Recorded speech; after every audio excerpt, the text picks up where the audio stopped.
What is going on, folks? It's HipsterPunchy here. I'm back, and the end of the video will have a channel update. I'm not really going to start it off with that. Let's just get right to the point of this video.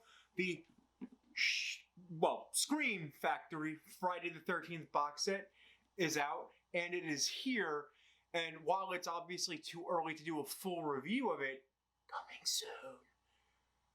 But I figured I'd open this bad boy up and discuss what's actually in the package here. So, let's do this.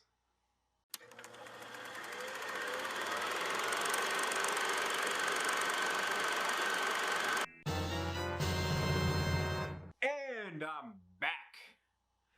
So, let's actually discuss what's in the box and what it looks like. And what the individual cases look like, or discuss that, and discuss the overall excitement with this box set. Let's do this. All right, so here's the box. I want to first point out the artwork, which wraps around the sides here, and then there's actually Jason's mask on the top here. I think that's kind of fantastic. Let's get talking about the actual look of the box set. One of my biggest critique with Shout Factory is that they use the standard Blu-ray case, like the blue plastic, which I kind of think for a boutique Blu-ray or boutique company, I feel like is kind of selling themselves a little short in that respect. I know a lot of the other companies like Criterion, Arrow, to name a few, they kind of don't do that format, even Blue Underground and a bunch of others. I feel like Shout Factory, my biggest issue with them, and honestly the only issue, because their releases are fantastic, are the fact that they typically rely on the blue cases. These have the same size, which honestly, with a big box set like this, I'm not gonna fault them. They could have either gone Digipack, but even if they had thicker cases, I would not hold it against them if they went with the regular size right here. But I do like that they kind of went with clear. Kind of puts this set up there with like the Criterion releases, the Arrow releases, who both also do clear cases. Maybe black plastic for the case would have been fun. I've seen a few people mentioning that. What I really like about a few of the movies in here, because not all of them, about maybe half, they actually, and I'm showing you the version with Friday the 13th, they do the thing that Shout Factory is known for with their packaging. Other companies do have done this too, but this is the hallmark of most Shout releases, the alternate artwork, where there's different ones on this one. So Friday the 13th, part 1 is the alternate poster, up through part 5. Part 3 actually has the Jason drawing from the Japanese program. And then by the time you get to Jason Goes to Hell, they start going back with the alternate posters, but from 6 to, I believe, 8. It's just an alternate, it's like a shot of Jason kind of in the inside of the artwork. I guess they either couldn't get rights to certain artwork as the alternate covers, or they just decided not to commission an alternate cover because they were going to put their money elsewhere. And sadly, unfortunately, part 8 does not include the Jason slashing through the I Love New York logo, probably for the same reason that poster wasn't used initially, which was a rights issue with the New York Tourism Bureau. Parts 1 through 4, they actually have new 4K transfers, and part 3 actually has a 3D transfer that's also in 4K as well. So those of you with 3D TVs, or the ability to do 3D on your TV with the 4K player, you'll get to actually experience the 3D of this one with a new transfer that was restored as well. So say goodbye to the old Jason hockey mask-esque red and blue lens 3D glasses that they had with the cheaper releases back in the day. That's something I'm glad they did. I do think that the third one does deserve that kind of treatment, especially considering that's the first one with the iconic hockey mask. And then once you start with part 5, they kind of shift to either 2K or high definition transfers. And then by the time you get to, I believe, Jason Goes to Hell, there's really not a restoration on them, because the later movies are filmed in a way that there's not really much else to go with restoring it. I mean, the last couple were already restored for HD, and they're already shot in a time where they didn't have to clean up the film because it's not as old, or it's not stock from the 80s that they had to clean up. So those ones didn't really get much in terms of a restoration, but there are a lot of fun features. And also, on top of those discs, you have this. So there's 2 discs worth of special features here. There's a couple.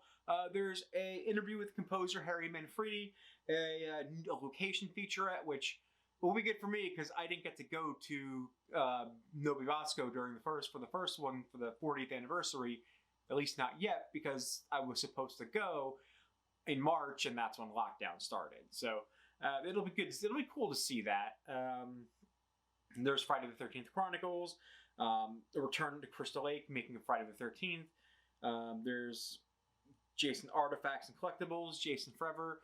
There's a lot of some documentaries, Slice and Dice, the slasher film Forever, and Scream Queens, Horror Heroines Exposed. There's a reason this is 2 discs for the special features. There's a lot on here. Plus, there are some newly unearthed scenes that were deleted from some of the movies that were actually mentioned as a last-minute addition, so last minute that they weren't able to incorporate it into a cut of the film. I believe it was for part 2. I will correct myself in post if I'm wrong, but I do believe it was for part 2. I don't think it was for part 7 because we already really know the deleted scenes for that, and we already know that those ones are never going to be incorporated because the negatives were just not there. Overall, I would rank this one pretty high. It's up there with the Halloween one that I actually missed getting, and I don't really think I can justify getting it on eBay, at least the collector's edition version, because the prices are a little out of my range right now. I mean, I just got married. But honestly, this series is one that I am a big fan of. I'm from Jersey, North Jersey specifically. I actually grew up less than a half an hour away from where the first one was filmed. So I actually am close to that area. And I think that's kind of connected me to the series. It was also one of the first series, along with the Child's Play series and the Nightmare on Elm Street series, that I was watching in my youth and watching all the sequels of. Honestly, they're fun. I mean, let's be honest, like, none of the movies on here, no matter how much I love them, none of them are of the quality of the first Nightmare or the first Halloween, but they're a fun watch. And I think that's what brought like preteen or kid or young adult me coming back to this series. Even now, like, I still will watch these movies quite a bit. Like, I have the first 8 movies on my Xbox as well. And I am just a huge fan of these films. I have Jason socks. All right. I also have 2 Camp Crystal Lake shirts. One for now and another for when I actually lose weight.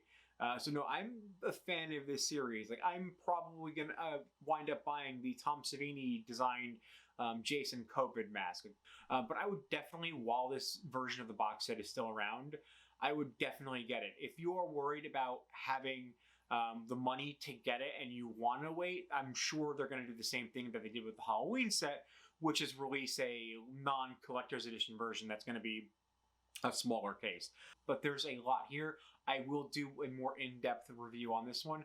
I have some other deep dives to do first, but I figured I wanted to kick off my October with this because honestly, this is the biggest part of October. But I do have a lot of fun videos planned for the month of October. I'm probably going to do more than I'm expecting to do going forward in future months because honestly, there's a lot. I'm just getting a lot of ideas for the month of October. I've got one about the Chopping Mall Eating Raoul Extended Cinematic Universe. I've got the Night of the Living Dead one that I made a thumbnail for before I got married in August and haven't. I'm going to probably film a lot of horror-centric content this month, and then we'll get back to normal next month. Next month's going to be the Criterion sale in November, so don't forget to like, share, subscribe, ring the bell. You can follow me on the social medias at HipsterPunchy. That's going to be Twitter, Instagram, Letterboxd, which I do need to start updating again, and I know I say that every time. Let's make a drinking game out of it. But again, I am HipsterPunchy. I hope you enjoyed this video. Please comment with your favorite Friday the 13th film or anything you would want me to review from the series going forward. And hey, have a good one.